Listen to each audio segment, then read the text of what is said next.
ছোট থেকে বড় সবারই নুডলস বা পাস্তা খেতে খুবই পছন্দ। আর আমরা কিন্তু যার যার মতো খুবই মজা করে রান্না করতে পারি।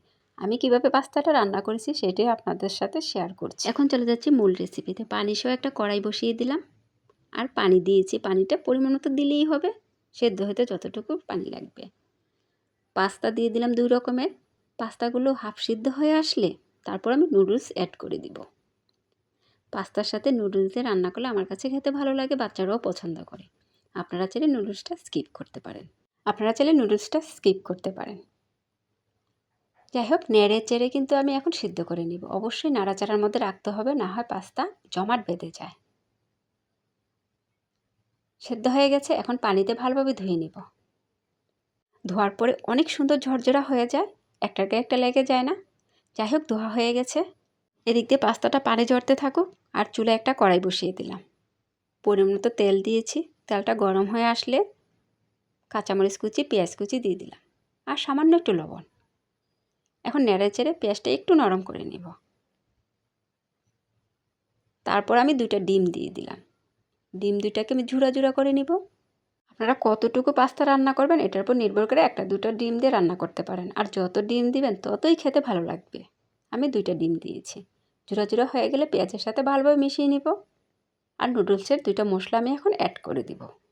অনেকে পাস্তার মধ্যে রসুন বাটা, আদা বাটা অ্যাড করে। আমি এগুলো কিছুই ব্যবহার করব না, শুধু মশলাগুলো দিয়েই রান্না করব।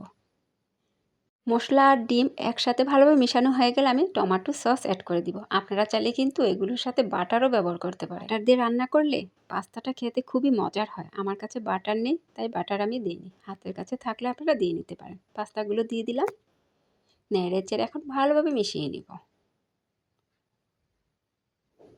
যতটা সম্ভব চুলাটা লো হিটে রেখে আস্তে আস্তে মিশিয়ে নিতে হবে। এই পাস্তা আমার বাসায় সবাই পছন্দ করে, নুডলসটা খেতেও পছন্দ করে। এখন সামান্য একটু লবণ দিয়েছি আর একটা ম্যাগি মশলা দিয়ে দিলাম। কারা কারা পাস্তা খেতে পছন্দ করেন অবশ্যই কমেন্ট করে জানাবেন।